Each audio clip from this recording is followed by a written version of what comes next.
Good morning guys. Ito po ang adobong balat ng baboy. Samahan niyo po akong lutuin ito. Once again guys, ito po, lutuin natin po to. Yan. Tito po to, tito. Yung sa part po ng baboy na yung balat. Okay? Mga ingredients po. Adobong tuyo po, masarap na iluto dito. Promise. Pero kailangan muna po na ilaga nyo muna siya. Okay? Para maging tender siya. Okay?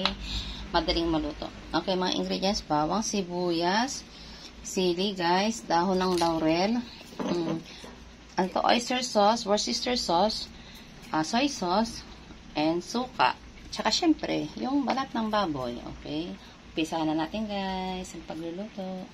Okay, guys, maglagay na po tayo ng mantika sa kawali. Ayan. And then, guys, ilagay na natin yung bawang tsaka sibuyas. Okay. Pati na po yung sili, lagay na natin.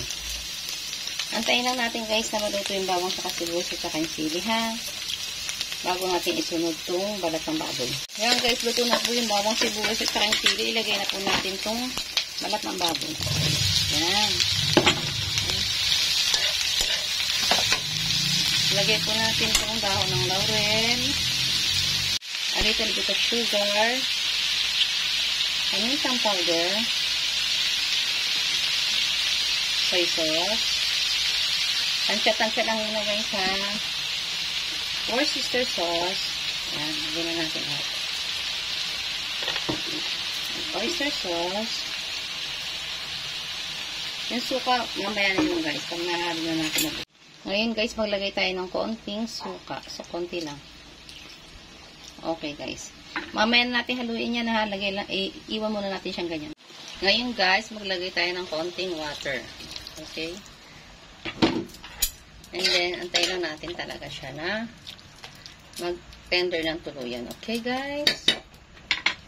Yan guys. So, halos luto na siya. Lagyan natin ng konting lemon. Yan. Halo-halo ng konti. Okay, guys. Maya-maya siguro mga 5 to 10 minutes. Luto na to, guys. Ayan na, guys. Oh, luto na ang balat ng baboy na inadobo ng tuyo. Happy eating, guys.